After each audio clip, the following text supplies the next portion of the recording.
আসসালামু আলাইকুম।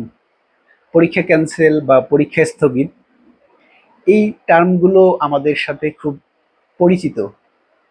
অনেক সময় দেখা যায় যে এমনও হয় আমরা যারা বাইরে থেকে ঢাকায় পরীক্ষা দিতে আসবো, তো টিকিট কাটা হয়ে গেছে কিন্তু আমরা পরীক্ষার আগের দিন জানতে পারছি যে পরীক্ষা ক্যান্সেল। বা ইভেন এরকম রেকর্ডও আছে যে পরীক্ষার্থী হচ্ছে আপনার পরীক্ষার সেন্টারে উপস্থিত, সেখানে গিয়ে দেখে সেন্টার তালা দেওয়া, যে পরীক্ষা ক্যান্সেল হয়ে গেছে। তো এই যে এই পরিস্থিতিগুলো, এই জিনিসগুলো আমাদের কাছে অনেক সময় পীড়াদায়ক হয়, আবার অনেক সময় আমরা খুশি হই, বা এক একজনের কাছে পরিস্থিতিটা এক এক রকম। ধরেন এই যে একটু আগে খবর পেলাম যে 46তম লিখিত পরীক্ষা ক্যান্সেল।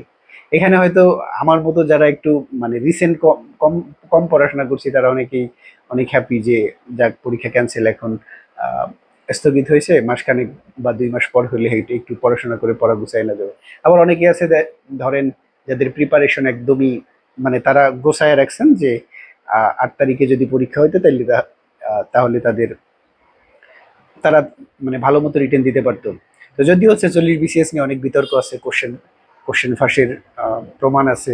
তারপর হচ্ছে আবার এটাকে বৈধ বৈধতা দেওয়ার জন্য আরো এক্সট্রা 10,000 কেটে কেন, মানে অনেক কিছু মিলে, যদিও এটা আসলে অনেক একটা ডিলেমার বিসিএস যে এটা কিভাবে কি সমাধান হবে। তারপরও যেহেতু স্থগিত হয়ে গেছে, তো অনেকেই জিনিসটা অনেকভাবে নিচ্ছেন। আমি শুধু 46 বিসিএস বা এটাকে ফোকাস করে বলছি না, যে কোনো পরীক্ষায় আপনি ধরেন আপনি মেন্টালি প্রিপেয়ার্ড, আপনি চট্টগ্রাম থেকে ঢাকায় আসবেন, রংপুর রাজশাহী থেকে ঢাকায় আসবেন, আপনি টিকিট কেটে রাখছেন, মোটামুটি গুছায় প্রস্তুতি নিছেন, যে পরীক্ষাটা হওয়ার কথা সেখানকার বিগত বছরের সব প্রশ্ন সুন্দরভাবে অ্যানালাইসিস করে পড়ে আপনি একটা প্রিপারেশন নিয়ে আসছেন। আসার পর এখন আসবেন বা চলে আসছেন, এসে দেখেন পরীক্ষা ক্যান্সেল, তখন কিন্তু আমরা অনেকটা মানে কেমন ফিল করি যে এটা এটা কি হলো, আমি এত সুন্দর প্রস্তুতি নিয়ে আসলাম, পরীক্ষাটা কেন। তো এরকম পরিস্থিতিতে আমাদের মাথা ঠান্ডা রাখতে হবে।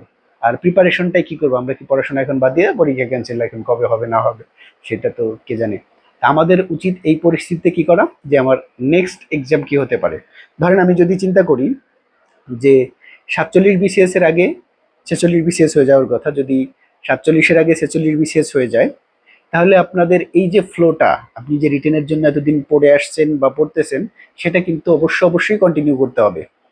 পাশাপাশি এখন যেহেতু ধরেন এরকম যদি হয়ে যায় যে 46 বিসিএস হয়ে যাচ্ছে আহ, কি বলে মে জুনে হয়ে যাচ্ছে, বা জুলাই হয়ে যাচ্ছে, জুলাইয়ে 46 রিটেন, আগস্টে 47 পিলি, এখন এই যে মাঝখানে ধরেন 1 মাসের গ্যাপ, তো ওই সময় হয়তো অনেকেই প্রিলির পড়া পড়ে কাভার করতে পারবেন না। তো তাদের ক্ষেত্রে কি করা উচিত, এখন থেকেই হচ্ছে প্রিলি রিটেন, যেহেতু ডেট হয়নি কবে পরীক্ষা হবে, তো ডেট দেওয়ার আগ পর্যন্ত প্রিলি রিটেন দুটাই কন্টিনিউ করা উচিত। আবার শুধু কি আমি তাহলে বিসিএস 46 47 নিয়ে ব্যস্ত থাকবো, এখন কোনোটারই কিন্তু এক্সাক্ট ডেট পাইনি আমরা। হ্যাঁ, জানতে পারছি 47 বিসিএস আগস্টে হবে, তো এক্সাক্ট ডেট কিন্তু আমরা পাইনি যে 46 কবে হবে বা 47 কবে হবে। এই জন্য মানে সুবিবেচনার বিষয় হচ্ছে যে আপনি শুধু বিসিএস এ ফোকাস রাখেন না, আপনার আর যে পরীক্ষা, ধরেন আপনি বিভিন্ন মন্ত্রণালয়ের পোস্টে অ্যাপ্লাই করে রাখছেন, বিভিন্ন পাওয়ার সেক্টরে বিভিন্ন পোস্টে অ্যাপ্লাই করে রাখছেন, আপনি এগুলোর পাশাপাশি সেই পোস্টগুলোর জন্য পড়াশোনা করেন, সেই পোস্টগুলোর বিগত বছরের প্রশ্ন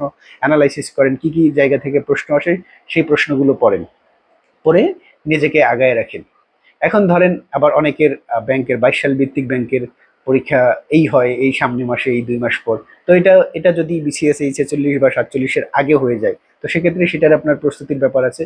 তো আপনি এর পাশাপাশি হচ্ছে ওই ব্যাংকের প্রিপারেশনও কন্টিনিউ করেন। মানে মোট কথা, আপনার কাছে যে জবের জন্য আপনি আবেদন করে আছেন, পরীক্ষাগুলো হয়তো এখন হবে বা 1 মাস পর হবে, সেই সেই পোস্টগুলোর জন্য, সেই প্রতিষ্ঠানগুলোতে চাকরি পাওয়ার জন্য যতটুকু আপনার প্রিপারেশন নেওয়া উচিত আপনি নিয়ে রাখবেন, যাতে শর্ট নোটিশে যদি কোনো এক্সাম ডেট হয়, তাহলে আপনি হচ্ছে জাস্ট বিগত বছরের প্রশ্নগুলো সুন্দরভাবে রিভিশন দিয়ে আপনি পরীক্ষার হলে বসতে পারেন না। নিজেকে এমনভাবে প্রিপেয়ার করেন যে আমি যতগুলো জবের জন্য অ্যাপ্লাই করে রাখছি এগুলো আমি আস্তে আস্তে গোছায় রাখবো।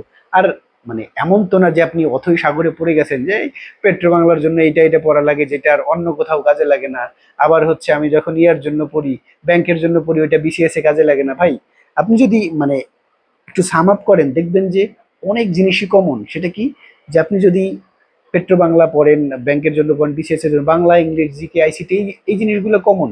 তো এই কমন জিনিসগুলো আপনি একটু বেশি ফোকাস রাখেন যে এগুলো আমার সব জায়গায় কাজে লাগে। এমন না যে একটার সাথে আরেকটার কোনো মিল নাই, কি পড়ি এটা পড়লে ওইটা ছুটে যায়, এটা পড়লে ওইটা ছুটে যায়।